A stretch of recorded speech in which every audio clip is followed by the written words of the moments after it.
the clown stuck in a goody two shoes body. You broke out. And I broke out. I feel like that was my coming out of the closet. Because I always was goofy and I would get into trouble every now and again. Like, not serious trouble, but clowning around. But, like, on the surface, I also was, like, overachiever, straight A's, class president, everything. So, and then the rest of my life has been recovering from that trauma. Oh, that's good. Yeah. So, did your family play any part in you starting your creative endeavor? Was there any influence from them? Indirectly. Indirectly. I think. Yeah. I mean, were you running away from it or something? Exactly. Yeah. I always say, I'm like, I wish my parents beat me. I'd have a Netflix special by now.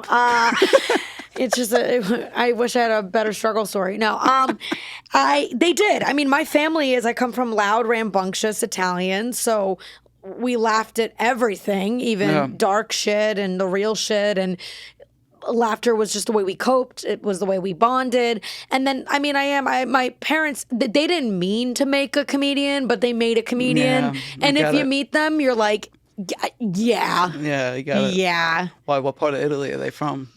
Or your ancestors? Olive Garden, basically. My mom and my dad. Yeah. Unlimited breadsticks. Those breadsticks are fire, dude. Yeah.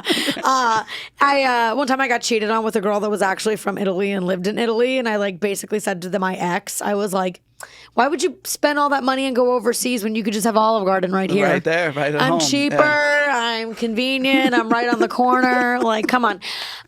So yes, they did. My family plays a huge influence in my comedy. They didn't mean to, but they do. So yes.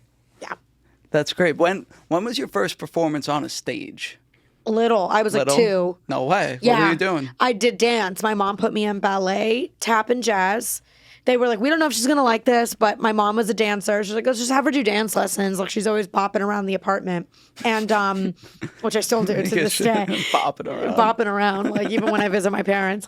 And I loved it. So I started. It's a good bopping environment. I love a good bop. I do. I love a good bop, a head bop.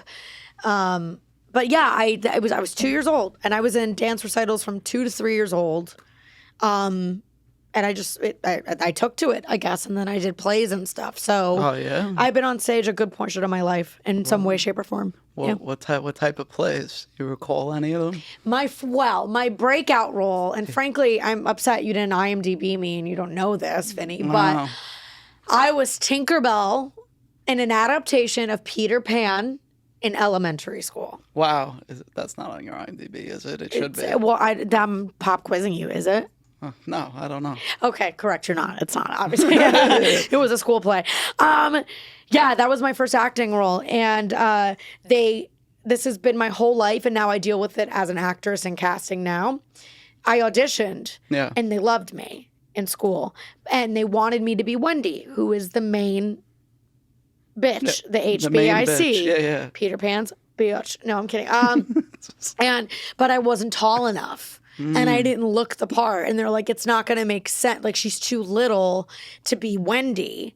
So then they still wanted me to be a part of the play. So my teachers actually wrote in a comedic Tinkerbell. Wow. And they were like, but she does kind of look a lot like Tinkerbell. She bops around and she's kind of annoying. And so your bopping experience, you had the profession in bopping. It started with that Tinkerbell role, yeah. And I mean, Tinkerbell is me. Always bopping around, tiny, kind of slutty.